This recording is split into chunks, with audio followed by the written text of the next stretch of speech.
of mental health, right? So how compassion, confidence, communication, commitment, and consistency can lead to well-being, right? So I want us to take in consideration off rip, right? So mental well-being isn't just one habit, it's about a combination of choices we practice every day, right? So when it comes to research shows that emotional resilience is strengthened through consistent skills, supportive relationships, and self-awareness. Mental health frameworks also improve understanding and long-term coping when they are simple and actionable, right? So this is essential for us to take in consideration because we are able to improve our ways, we're able to strengthen our ways, we're able to revise our ways when we have that support, but we also have to be intentional about what we're doing. So stick with me, grow with me. You're going to be able to navigate throughout this video. First segment, we're going to dive right into that compassion, right? So being kind to yourself and others, right? So off rip, before we dive into this, being loving to yourself and you're loving others, and by loving others, you're loving yourself. It's an even exchange.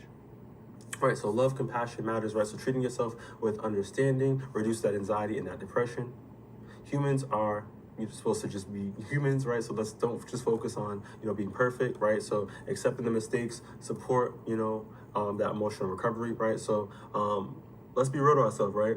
It's good to have critical thinking, think before you respond, think before you speak, right? But you will be making mistakes in your life, right? So don't beat yourself up, have self-compassion, love yourself, right? You're a human, you're not supposed to be perfect, you're just supposed to what?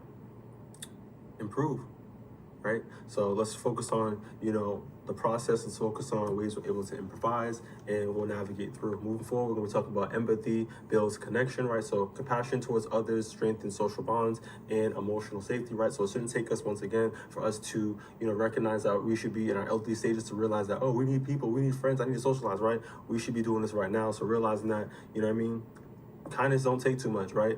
Say hi to a friend, be kind, give somebody a compliment, right? And that smile from someone else can generalize and populate inspiration for us to be able to make the world a better place. By just these small little infractions can make a big impact, right? So let's do that. Let's take consideration to build those connections.